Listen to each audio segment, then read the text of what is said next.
आर्या की आंखों में आज एक नई चमक थी। बरसों तक एक छोटे से घुटन भरे मकान में रहने के बाद अब जाकर उसे और उसके पति आदित्य को अपना सपना सच होता दिखाई दे रहा था। उन्होंने अपने नाम पर जमीन खरीदी थी। वह किराए का मकान जिसमें उन्होंने अब तक की जिंदगी काटी थी, किसी डिब्बे से कम नहीं था।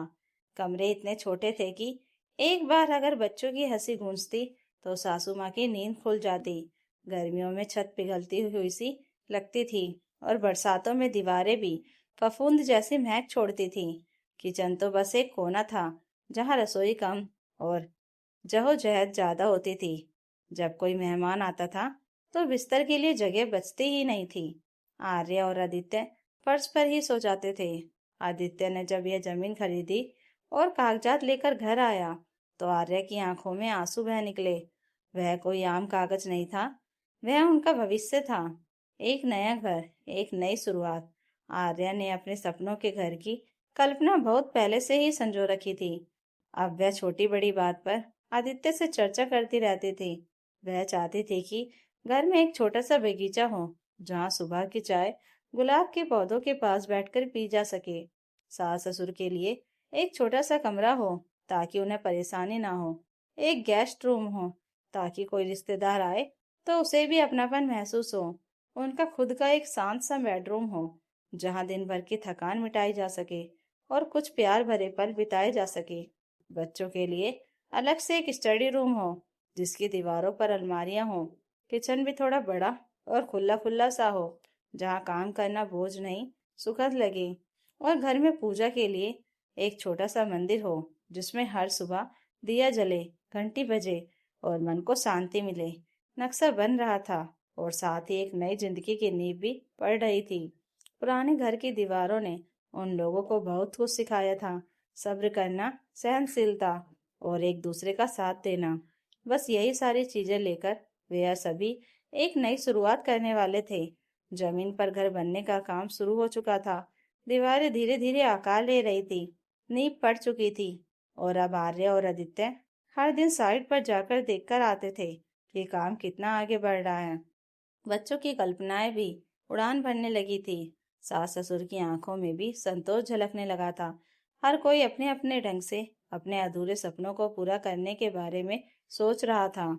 इसी बीच एक दिन अचानक आदित्य की बहन सिया मायके आ गई। वह अपने पति और बच्चों के साथ ससुराल में बहुत खुश रहती थी और जब से उसे पता चला था कि भाई ने जमीन लेकर घर बनवाना शुरू किया है, तब से उसे वह जगह देखने की इच्छा थी। लेकिन आज वह बिना बताए मायके चली आई थी। आर्य ने पूरी गर्मजोशी के साथ उसका स्वागत किया। सुबह का नाश्ता उसने बाहर से मंगवा लिया था।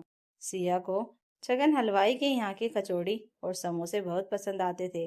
साथ में गर्मा गर्म जलेबी भी आई थी। दोपहर में उसने छोले चावल, शाही पनीर और सूखी भिंडी बनाई थी। मीठे में उसने खीर बना ली थी जो कि सिया को बहुत पसंद थी।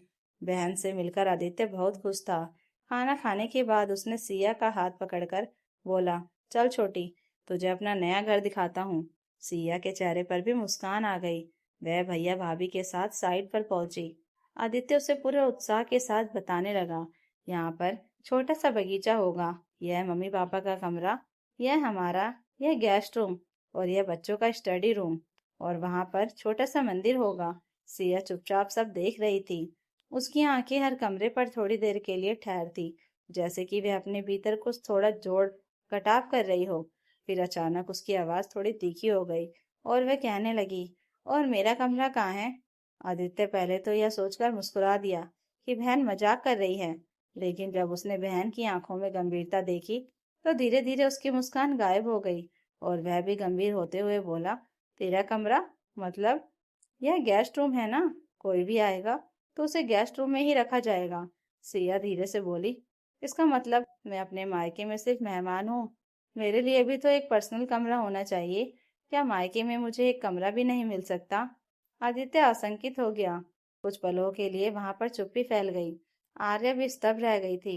वह सिया के कंधों पर हाथ रखते हुए बोली, दीदी, हमने घर की हर ईंट बहुत सोच समझ कर रखी है। बजट बहुत सीमित है और जमीन भी छोटी सी है। इस घर के लिए हमने बहुत सारे त्याग किए हैं। गेस्ट रूम इसलिए रखा गया है कि जब भी आप या कोई और मिलने आए तो उसे आराम मिले, ऐसा न लगे कि कोई बाहरी आदमी है और उसके आने से घर के सदस्यों को दिक्कत हो रही है।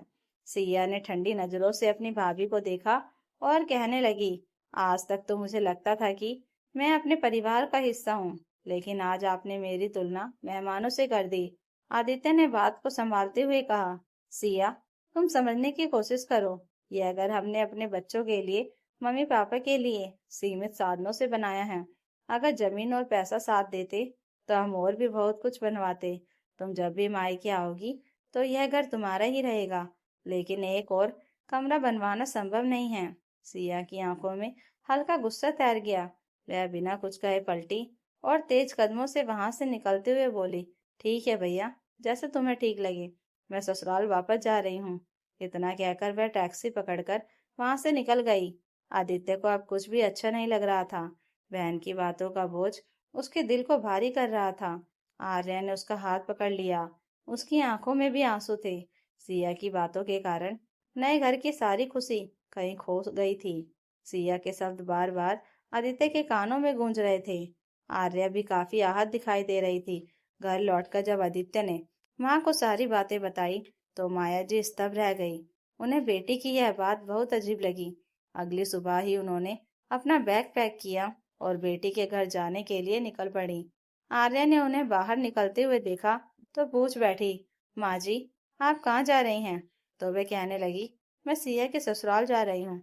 आर्या कहने लगी, माँ जी, कहीं वे आपको भी कुछ उल्टा सीधा ना सुना दे। तो माया जी ने कहा, बेटी अगर बहक जाए तो माँ को ही संभालना पड़ता है, इसलिए मुझे जाना ही होगा। 1 घंटे के अंदर वह बेटी के ससुराल पहुंच चुकी थी। सिया ने जब दरवाजा खोला तो माँ को सामने देखकर हैरान रह गई। वह हैरानी से बोली, माँ, आप बिना बताए? माँ जी मुस्कुराई और कहने लगी, क्यों, क्या मैं तुझसे मिलने नहीं आ सकती? तब सिया माँ को घर के भीतर लेकर आई। कुछ औपचारिक बातों के बाद माया जी ने धीरे से कहा, सिया, मुझे तुम्हारी बातों के बारे में पता चला है। तो सिया भी कहने लगी, माँ, मुझे भी मायके में एक पर्सनल कमरा चाहिए। आखिर मैं गलत क्या मांग रही हूँ? अगर भैया का नया घर बन रहा है तो क्या उसमें मेरे लिए एक कमरा नहीं बन सकता? क्या मायके में मेरा कोई अधिकार नहीं है? माया जी ने उसके हाथों पर अपना हाथ रखते हुए बेहद शांत आवाज में कहा, अधिकार है बेटा, लेकिन हर अधिकार की एक मर्यादा होती है। मध्यम वर्गीय घर का एक एक कोना बहुत सोचकर बनवाना पड़ता है। वहाँ हर ईंट में त्याग होता है और हर एक झरोकों में एक सपना होता है। तुम भी तो अपने ससुराल में रहती हो। यहाँ पर तो तुम्हारा एक पर्सनल कमरा है ही। तुम्हारे पति हैं, बच्चे हैं, तेरी अपनी अलग दुनिया है। मायके मायका भी हमेशा तुम्हारा रहेगा। गेस्ट रूम में रहने से कोई मेहमान नहीं बन जाता। और अगर हर मायके में बेटियों के लिए कमरा बनने लगे तो बहू कहाँ बसेगी? बेटों के बच्चे कहाँ खेलेंगे? तुम्हारे ससुराल में भी यदि तुम्हारी 5 नंदों के लिए कमरा बनवाना पड़े तो तुम कहाँ रहोगी? अब सिया की आंखों में पानी छलकने लगा था। माँ की बातें उसे कहीं भीतर तक छू गई थी। वह कांपती हुई आवाज में बोली, माँ, शायद मैं कुछ ज्यादा ही बोल गई। माया जी ने उसके सिर पर हाथ फेरते हुए कहा, नहीं बेटा, ऐसा नहीं बोलते। तुम बस अपना दिल बड़ा रखो। मकान तो हमारा बरसों से छोटा ही था, लेकिन हम कितने प्यार से मिलजुल कर रहते थे। अब नया घर बन रहा है तो यह तकरार क्यों?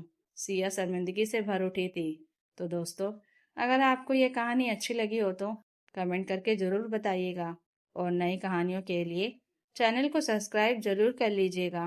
Thank you for watching.